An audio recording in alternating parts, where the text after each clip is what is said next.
너 지금 비밀번호 바꿀 거야? 지금 네 시어머니랑 해보자는 거지? 결혼 초기 2년 동안 저희 부부의 결혼 생활은 무척 평온했습니다. 시어머니는 간섭도 없으셨고 명절이나 특별한 날 외에는 연락도 자주 하지 않으셨어요. 그래서 저는 속으로 내가 정말 좋은 시어머니를 만났구나 하고 감사하게 생각했습니다. 남편과 저는 서울의 작은 아파트에서 평범하지만 행복한 신혼생활을 이어가고 있었어요. 주말이면 함께 영화를 보러 가거나 맛집을 찾아다니며 데이트를 즐겼고 평일에는 각자의 일에 충실하며 조용히 살았습니다. 시댁과는 한 달에 한두 번 정도 전화 통화를 하는 정도였고 명절에 한 번씩 찾아뵙는 것 외에는 특별한 왕래가 없었죠. 여보, 우리 엄마가 간섭 안 하시는 거 정말 다행이지? 남편이 어느 날 이렇게 말했을 때 저도 고개를 끄덕이며 동의했습니다. 그래, 정말 감사한 일이야. 요즘 시대에 이렇게 선지켜주시는 시어머니 많지 않잖아. 하지만 그 평온함은 결혼 3년 차에 접어들면서 갑작스럽게 깨지기 시작했습니다. 어느 평일 오후에 저는 재택근무를 하고 있었어요. 집중해서 일하고 있는데 갑자기 현관문이 열리는 소리가 들렸습니다. 깜짝 놀라 나가보니 시어머니가 음식이 든 커다란 봉투를 들고 서 계셨죠. 어머님 오신다고 말씀 안 하셨잖아요. 아이고, 며느리 보고 싶어서 그냥 왔지. 반찬 좀 해왔어. 너희 둘이 제대로 먹고 사나 싶어서. 시어머니는 태연하게 주방으로 들어가 냉장고를 열고 가져오신 반찬을 정리하기 시작했습니다. 저는 당황스러웠지만 첫 방문이니 대수롭지 않게 생각하려 했어요. 감사합니다. 그런데 어머니, 다음부터는 오시기 전에 미리 연락 주시면 안 될까요? 제가 요즘은 집에서 재택 근무 중이라서요. 뭐 그런 것까지 연락해? 우리 사이에. 시어머니는 제 말을 가볍게 넘겨버렸습니다. 그날 이후로 시어머니의 방문은 점점 잦아졌어요. 일주일에 한 번, 그러다 일주일에 두세 번. 항상 예고 없이 오셨고 제가 집에 없어도 혼자 들어와 계시는 일이 많아졌습니다. 처음에는 저를 도와주려고 그러시는구나 라고 생각했어요. 하지만 시간이 지날수록 단순한 도움이 아니라는 걸 느끼게 됐습니다. 시어머니는 냉장고를 열어 유통기한을 확인하시고 안방 옷장을 뒤져서 정리 상태를 체크하셨어요. 제 화장대 앞에 서서 화장품들을 하나하나 들여다보시기도 했고요.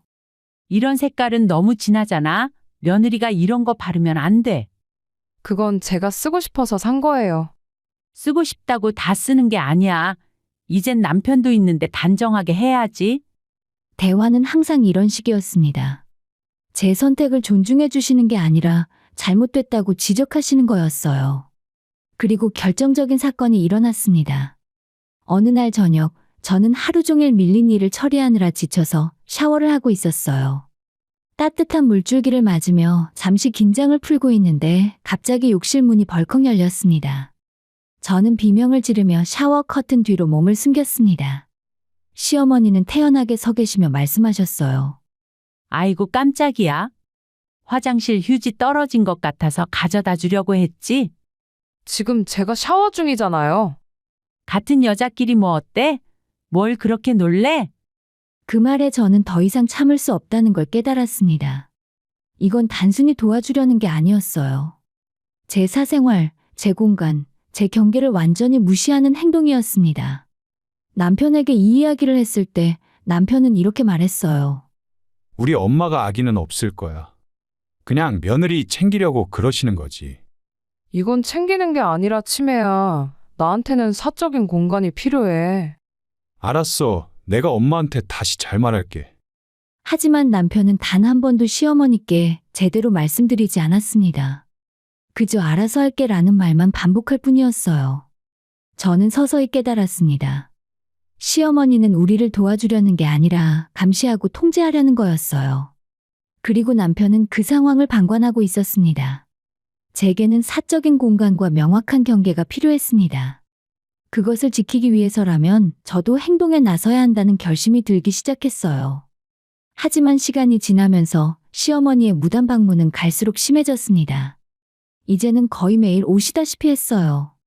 제가 출근한 사이에 집에 들어오셔서 청소를 하시거나 냉장고를 정리하시거나 심지어 제 옷장을 뒤지는 일도 있었습니다. 어느 날 퇴근해서 집에 돌아왔을 때 제 화장대가 텅 비어 있었어요. 제가 아끼던 립스틱과 아이섀도우 팔레트가 모두 사라져 있었습니다. 어머님, 혹시 제 화장품 어디 두셨어요? 거실 소파에 앉아 계시던 시어머니가 태연하게 대답하셨습니다. 아, 그거 내가 버렸어. 색깔이 너무 화려해서 천박하더라고. 결혼한 여자가 그런 거 바르면 술집 여자 같아 보여. 네, 버리셨다고요? 저는 믿을 수 없었습니다. 제 물건을, 제 돈으로 산 물건을 허락도 없이 버리다니. 왜 그래? 시집 온 여자가 단정해야지. 요즘 젊은 애들은 맨날 화장 진하게 하고 다니는데 우리 며느리만큼은 그러면 안 되지. 그건 제 물건이잖아요.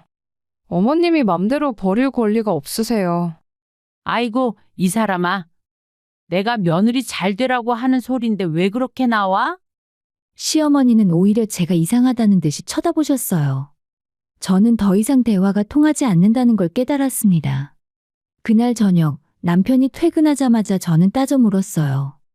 오늘 어머님이 내 화장품 다 버리셨어. 이게 말이 되냐고. 엄마가 그러셨다고? 왜 그러셨대? 색이 천박하대. 술집 여자 같대. 남편은 잠시 난처한 표정을 짓더니 이렇게 말했습니다. 그건 그냥 네가 예쁘게 보이라고 그러시는 거 아닐까? 예쁘게 보이라고? 남의 물건 마음대로 버리는 게 예쁘게 보이라는 거야? 알았어. 내가 엄마한테 말할게. 다음부터는 그러지 말라고. 하지만 저는 알고 있었어요. 남편은 절대 시어머니께 제대로 된 말씀을 드리지 않을 거라는 걸요. 지난 몇 달간 계속 말한다고만 하고 실제로는 아무것도 하지 않았으니까요. 며칠 후에 시어머니는 또다시 예고 없이 집에 오셨습니다. 그날은 제가 재택근무를 하는 중이었는데도 아랑곳하지 않고 집안을 돌아다니며 이것저것 간섭하셨어요. 너 이 커튼 너무 어둡지 않아? 집이 왜 이렇게 어두워? 저는 이 색이 좋아서 골랐어요. 아니야. 이건 바꿔야 해. 당장 버려라. 내가 다음에 밝은 색으로 사다 줄게. 필요 없어요. 저는 이게 좋아요. 아이고, 이 사람이 왜 이렇게 고집이 세? 시어미가 해주겠다는데 고맙게 받아야지. 저는 일을 할 수가 없었습니다. 시어머니가 계속 말을 걸고 이것저것 지적하시는 바람에 집중이 전혀 되지 않았어요. 결국 저는 노트북을 들고 카페로 나가서 일을 마쳤습니다. 그날 밤 저는 결심했습니다. 더 이상 이렇게 살 수는 없다고. 제 공간과 제 시간, 제 물건을 지켜야 한다고 마음먹었죠. 다음 날 저는 현관 도어락 비밀번호를 변경했어요. 남편에게도 시어머니에게도 알려주지 않았어요. 어차피 남편은 카드키로 문을 열기 때문에 상관없었고 시어머니는 이제 제가 허락하지 않으면 집에 들어올 수 없게 된 겁니다. 며칠 동안은 평화로웠습니다. 시어머니의 무단 방문도 없었고 저는 온전히 제 시간과 공간을 되찾은 기분이었어요. 재택근무도 방해받지 않고 할 수 있었고 퇴근 후에는 제가 좋아하는 방식으로 집을 꾸미고 생활할 수 있었습니다. 하지만 평화는 오래가지 않았습니다. 사흘째 되던 날에 시어머니께서 남편에게 전화를 하셨나 봅니다. 그날 저녁 남편이 퇴근하자마자 화가 난 얼굴로 물었어요. 너 도어락 비밀번호 바꿨어? 그래, 바꿨어. 왜 바꾼 거야? 엄마가 집에 못 들어오신대. 그러려고 바꾼 거야. 어머니가 맨날 허락도 없이 들어오시니까. 야, 그게 뭔 소리야? 엄마가 며느리 챙겨주려고 오시는 건데. 챙겨주는 게 아니라 간섭하시는 거야. 내 물건 마음대로 버리고 내가 하는 일 방해하고 이게 전부 내 사생활을 침해하시는 거라고. 남편은 믿을 수 없다는 표정을 지었습니다. 가족끼리 무슨 사생활 침해야. 너무 심한 거 아니야? 가족이라고 해서 경계가 없는 건 아니야. 나한테도 내 공간이 필요해. 어쨌든 비밀번호 다시 알려줘. 엄마가 서운해하시잖아. 싫어. 나는 더 이상 어머님이 함부로 들어오시는 거 원하지 않아. 그날 밤 우리는 처음으로 심하게 다퉜습니다. 남편은 제가 시어머니를 무시하고 있다고 했고 저는 남편이 제 입장은 전혀 이해하지 못한다고 했어요. 결국 남편은 화가 난 채로 먼저 잠자리에 들었고 저는 거실 소파에서 잠을 청했습니다. 며칠 후에 남편은 출장을 가게 되었어요. 3박 4일 일정이었습니다. 남편이 떠난 후에 저는 처음으로 완전한 평화를 느꼈어요. 시어머니의 방문도 없었고 남편과의 갈등도 없었고 오롯이 저만의 시간이었습니다. 하지만 그 평화는 남편이 돌아오는 날 완전히 깨졌습니다. 출장에서 돌아온 남편은 집에 들어오지 못하고 현관 앞에서 전화를 걸어왔어요. 여보, 비밀번호가 안 맞는데 또 바꿨어? 아니, 안 바꿨는데. 저는 현관문을 열어줬습니다. 남편은 짐을 들고 들어오더니 곧장 도어락으로 갔어요. 이거 비밀번호 바꿔야겠다. 왜? 지금 비밀번호 멀쩡한데? 우리 엄마도 알 수 있게 해야지. 우리 이 얘기 또 하는 거야? 좋아, 네가 엄마 못 들어오게 하는 거 그럼 나도 똑같이 할게. 그리고 남편은 정말로 비밀번호를 바꿔버렸습니다. 그것도 저 몰래요. 다음 날 아침, 저는 쓰레기를 버리러 잠깐 나갔다가 집에 들어가려는데 비밀번호가 먹히지 않았습니다. 남편은 이미 출근한 후였어요. 전화를 걸어 물었습니다. 여보, 현관 비밀번호 왜 바꾼 거야? 너도 당해봐. 엄마가 얼마나 서운하셨는지. 지금 뭐 하는 거야? 나 집에 못 들어가잖아. 카드키도 없어. 그럼 우리 엄마한테 전화해서 비밀번호 물어봐.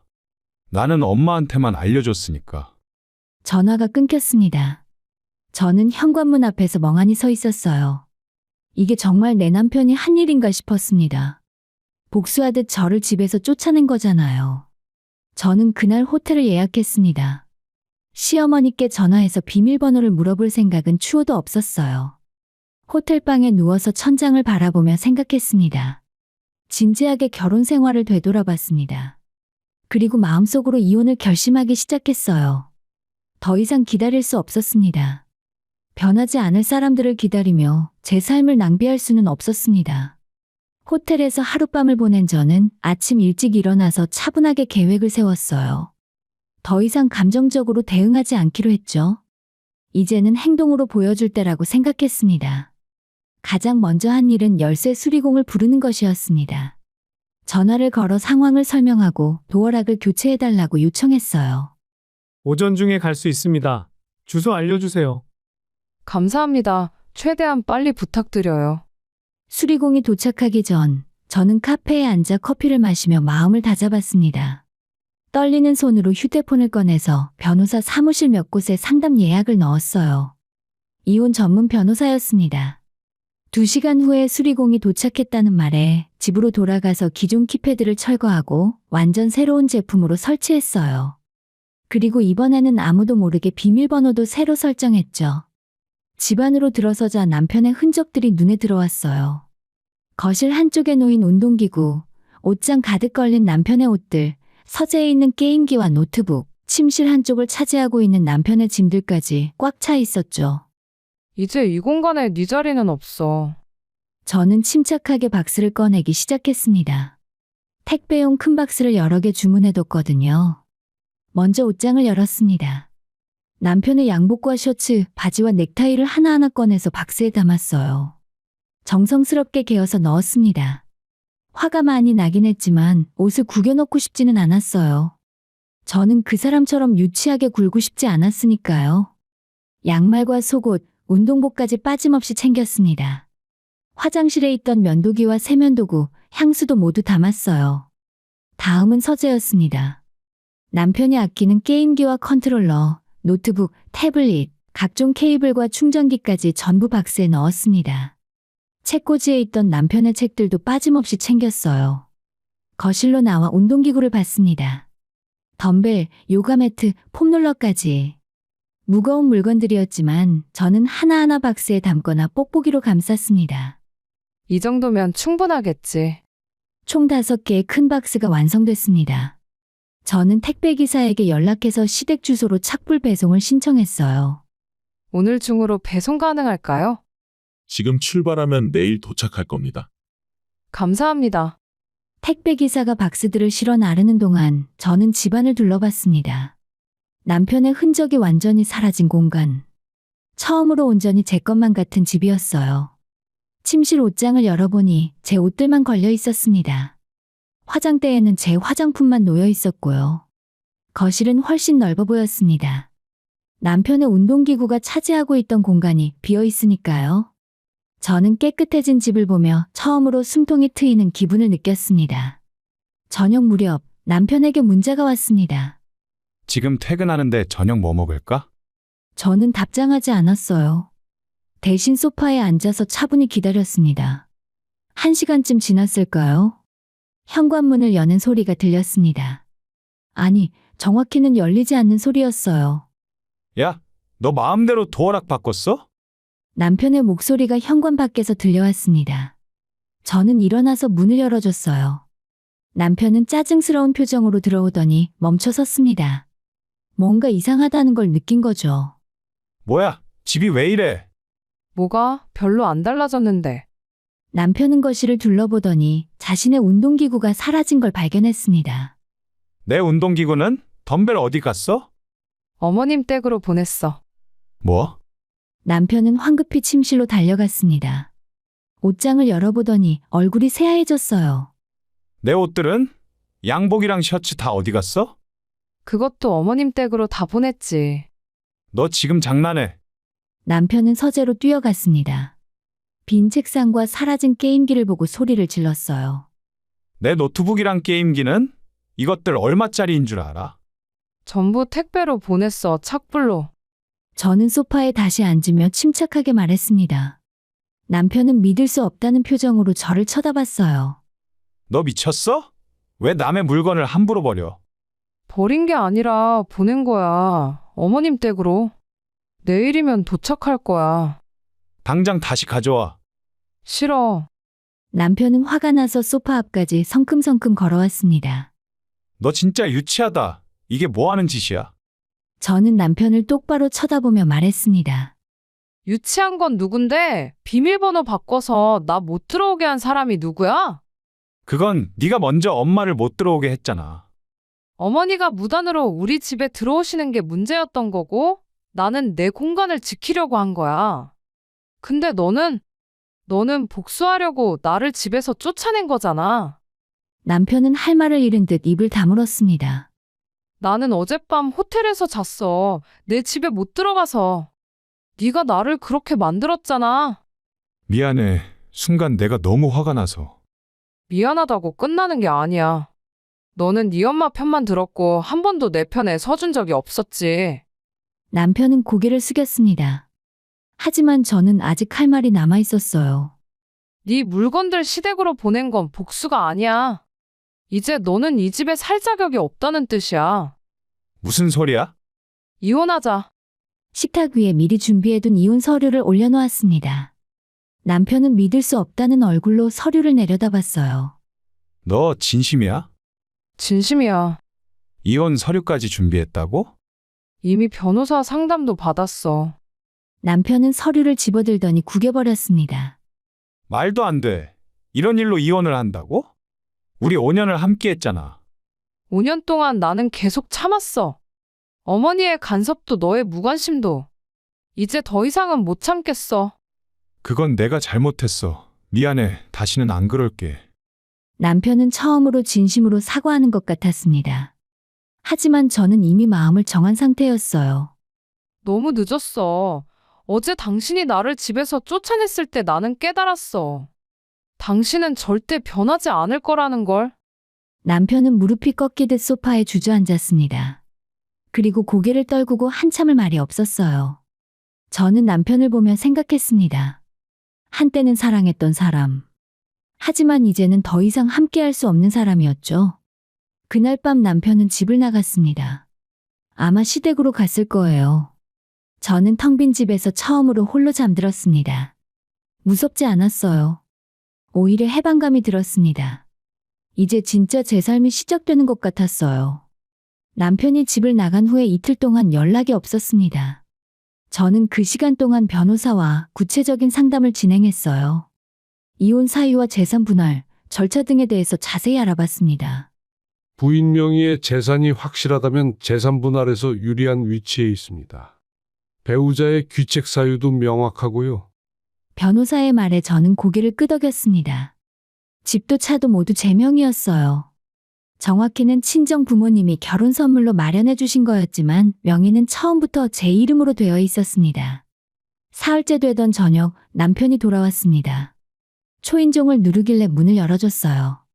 남편은 핏기 없는 얼굴로 서 있었습니다. 들어와. 남편은 조심스럽게 집 안으로 들어왔습니다. 예전과 달리 마치 남의 집에 온 것처럼 어색해 보였어요. 여기 앉아. 저는 소파를 가리켰고 남편은 조용히 앉았습니다. 저도 맞은편에 자리를 잡았어요. 한참을 침묵이 흘렀습니다. 남편이 먼저 입을 열었어요. 생각 좀 했어. 우리 정말 이혼해야 하는 거야? 한 번만 더 기회를 줄 수는 없어. 내가 진짜 이번엔 달라질게. 남편의 목소리가 떨리고 있었습니다. 하지만 저는 더 이상 흔들리지 않았어요. 이게 몇 번째 달라질 게야? 지난 몇 달 동안 당신이 그 말을 몇 번이나 했는지 알아? 이번엔 진짜야. 엄마한테도 확실하게 말할게. 앞으로 우리 집에 함부로 오지 말라고. 그건 이미 늦었어. 당신은 나보다 항상 어머니 편이었어. 그게 가장 큰 문제야. 남편은 고개를 떨궜습니다. 잠시 후에 작은 목소리로 말했어요. 엄마가 외로우셔서 그랬던 것 같아. 아빠 돌아가신 후로 혼자 사시니까. 저는 한숨을 쉬었습니다. 이 와중에도 또 시어머니를 두둔하는군요. 어머님이 혼자라 힘드신 건 이해해. 하지만 그게 남의 사생활을 침해할 이유가 될 수는 없잖아. 며느리 화장품 버리고 욕실까지 침범하는 게 정상이라고 생각해. 그건 엄마가 좀 심했던 것 같아. 좀 심한 정도가 아니야. 명백하게 선을 넘는 행동이었어. 남편은 할 말이 없는지 입을 다물었습니다. 저는 식탁 위에 놓인 새 이혼 서류를 집어서 남편 앞에 내밀었어요. 온 김에 이거 서명해줘. 진짜 끝까지 가려고? 나는 이미 결심했어. 남편은 서류를 보며 손을 떨었습니다. 그리고는 갑자기 무릎을 꿇었어요. 제발 한 번만 더 기회를 줘. 나 없이 어떻게 살려고 그래? 당신 없이도 잘 살 수 있어. 아니, 더 잘 살 것 같아. 집은 어떻게 하려고? 재산 분할하려면 이 집 팔아야 해. 그 말에 저는 피식 웃음이 나왔습니다. 당신이 나한테 분할받을 게 뭐가 있는데. 이 집도 반은 내 거잖아. 우리가 같이 살던 집인데. 이 집은 우리 부모님이 내 명의로 사주신 거야. 결혼 전부터 내 이름으로 되어 있었고, 차도 마찬가지고. 남편의 얼굴이 하얘졌습니다. 그럼 나는 당신은 주장할 만한 재산이 없어. 오히려 내가 양보해서 당신 개인 물건들 돌려준 거야. 이럴 수가. 남편은 비로소 자신의 처지를 깨달은 것 같았습니다. 그동안 이 집이 마치 자기 것인 양 굴었지만 법적으로는 제 재산이었던 거죠. 너무 오래 참고 견뎠어. 어머니 때문에 시작됐지만 결정적으로 이혼을 만든 건 너야. 비밀번호 바꿔서 나를 집에서 쫓아낸 그날 나는 확신했어. 이 사람과는 더 이상 함께할 수 없다고. 남편은 고개를 숙인 채 한참을 말이 없었습니다. 그러다 작은 목소리로 물었어요. 그럼 나는 어디로 가야 해? 시댁으로 가면 되잖아. 당신 짐은 이미 다 거기 있고. 정말 다시 생각할 여지가 없어? 없어. 저는 단호하게 말했습니다. 남편은 서류를 집어들더니 펜을 꺼냈어요. 떨리는 손으로 서명란에 이름을 썼습니다. 서류에 남편의 서명이 적히는 순간 저는 묘한 감정을 느꼈어요. 슬프지도 후회스럽지도 않더라고요. 오히려 홀가분했습니다. 고마워. 저는 서류를 받아 들었습니다. 남편은 천천히 일어나 현관으로 향했어요. 혹시 나중에라도 후회하면 후회 안 해 절대로. 남편은 더 이상 할 말이 없다는 듯 문을 열고 나갔습니다. 문이 닫히는 소리가 들렸을 때 저는 깊게 숨을 내쉬었어요. 5년간의 결혼 생활이 공식적으로 끝나는 순간이었죠. 이혼 서류에 서명을 받은 다음 날, 저는 변호사 사무실을 찾아갔습니다. 서류를 제출하고 절차를 진행하기 위해서였어요. 협의 이혼이니 빠르면 한 달 안에 마무리될 겁니다. 재산 분할 문제도 없고 자녀도 없으니 복잡하지 않을 거예요. 변호사의 말을 듣고 저는 안도의 한숨을 쉬었습니다. 길게 끌지 않아도 된다는 게 다행이었어요. 집으로 돌아와서 며칠을 조용히 지냈습니다. 남편에게서는 아무 연락도 없었고요. 그런데 일주일쯤 지났을까요? 낯선 번호로 전화가 걸려왔습니다. 여보세요. 며느리, 나야. 시어머니의 목소리였습니다. 저는 잠시 망설였지만 전화를 끊지 않았어요. 무슨 일이세요? 우리 아들이 집에 와서 계속 술만 먹으면서 울고 있어. 너희들 이혼한다면서? 그게 무슨 소리야? 시어머니의 목소리에는 당황스러움이 묻어났습니다. 네, 이혼하기로 했어요. 왜? 무슨 일이 있었길래? 저는 한숨을 쉬었습니다. 정말 모르시는 걸까요? 아니면 모른 척 하시는 걸까요?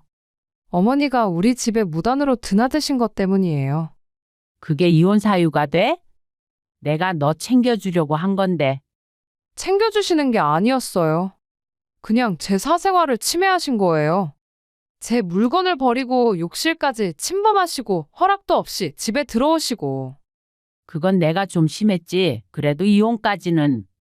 시어머니가 울먹이기 시작했습니다. 하지만 저는 더 이상 마음이 흔들리지 않았어요. 너무 늦었어요. 저는 이미 결심했어요. 이제 어머님과 저는 남이 될 거예요. 더 이상 며느리도 아니고요. 제발 다시 생각해봐. 우리 아들이 너무 힘들어해. 저는 전화를 끊고 싶었지만 마지막으로 할 말이 있었습니다. 어머님이 선을 넘지 않으셨다면, 남편이 제 편을 한 번이라도 들어줬다면 이렇게까지 안 됐을 거예요. 이제 와서 후회하셔도 소용없어요. 저는 그 말을 마지막으로 전화를 끊었습니다. 그리고 시어머니의 번호를 차단했어요. 이틀 후에 이번에는 남편이 직접 찾아왔습니다. 초인종을 누르길래 나가보니 남편이 무릎을 꿇고 있었어요. 제발 한 번만 더 기회를 줘. 나 너 없이는 못 살 것 같아. 정말이야. 남편은 눈물까지 흘리고 있었습니다. 하지만 저는 담담했어요. 당신은 잘 살 거야. 어머니 모시고 살면 되잖아. 집도 없고 재산도 없는데 어떻게 살아? 그건 당신이 알아서 해야 할 일이야. 나는 더 이상 관심 없어. 그러면 재산 분할이라도 조금만 해주면 안 돼? 나도 5년 동안 같이 살았잖아. 저는 피식 웃음이 나왔습니다. 결국 돈 이야기를 꺼내는군요. 법적으로 당신이 주장할 수 있는 게 없어. 변호사한테 물어봐. 이 집도 차도 전부 혼인 전 재산이야. 게다가 이혼 사유가 당신 쪽에 있으니까 위자료 청구도 힘들 거야. 남편은 얼굴이 창백해진 상태로 힘없이 일어섰습니다. 그리고 마지막으로 물었어요. 정말 다시 돌아올 생각 없어? 없어. 절대로. 남편은 고개를 떨구고 돌아섰습니다. 그 뒷모습을 보며 저는 아무런 감정도 느끼지 못했어요. 동정심도 미안함도 후회도 없었습니다. 그 후로 일주일쯤 지났을 때 법원에서 연락이 왔습니다. 이혼 조정 기일이 잡혔다는 내용이었어요. 남편도 응하겠다고 했다더군요. 법원에 갔던 날 남편은 많이 수척해져 있었습니다. 시어머니도 함께 오셨더라고요. 며느리야. 시어머니가 다가오려 하자 저는 손을 들어 막았습니다. 여기는 법원이에요. 조용히 하세요. 조정 과정은 순조로웠습니다. 남편은 재산 분할을 포기했고 저는 위자료를 청구하지 않기로 했어요. 양쪽 모두 빠른 이혼을 원했으니까요. 조정이 끝나고 나올 때 시어머니가 제 앞을 막아섰습니다. 너 정말 이렇게 끝내도 좋아? 저는 시어머니를 똑바로 쳐다봤습니다. 내가 정말 잘못했어. 미안해. 시어머니는 울먹이셨지만 저는 더 이상 마음이 움직이지 않았습니다. 이제 저는 제 삶을 살 거예요. 어머니와 오빠도 잘 사세요. 저는 시어머니를 지나쳐서 걸어 나왔습니다. 뒤를 돌아보지 않았어요. 이혼이 확정된 후에 저는 완전히 새로운 삶을 시작했습니다. 집안을 전부 제 취향대로 다시 꾸몄어요. 거실에 있던 무거운 가구들을 밝은 색으로 바꾸고 침실에는 제가 좋아하는 향초를 놓았습니다. 주말이면 친구들을 초대해서 집에서 파티를 열었어요. 예전에는 시어머니가 갑자기 오실까봐 항상 조마조마했는데 이제는 그런 걱정이 없었습니다.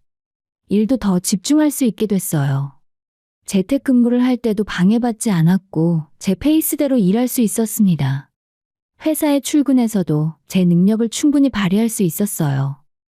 가끔 남편 생각이 날 때도 있었습니다. 5년이라는 시간이 짧은 건 아니니까요. 하지만 후회는 없었어요. 만약 그때 참고 계속 살았더라면 저는 지금보다 훨씬 불행했을 겁니다. 누군가의 아내로, 며느리로 살면서 정작 나는 어디에도 없었어요. 하고 싶은 말도 제대로 하지 못했고 제 물건조차 마음대로 쓸 수 없었죠. 하지만 이제는 달라졌습니다. 제가 원하는 색의 립스틱을 바를 수 있고 제가 좋아하는 음악을 크게 틀 수 있고 제가 선택한 방식으로 살 수 있습니다. 이 글을 쓰는 지금도 저는 확신합니다. 제가 내린 결정이 옳았다고요. 가족이라는 이름으로 누군가의 경계를 침범하는 것은 절대 정당화될 수 없습니다. 참는 것만이 미덕은 아니에요. 때로는 단호하게 선을 긋는 것이 필요합니다. 그리고 무엇보다 중요한 건 나의 삶의 주인은 언제나 나 자신이라는 사실입니다. 지금의 저는 행복합니다. 진심으로요.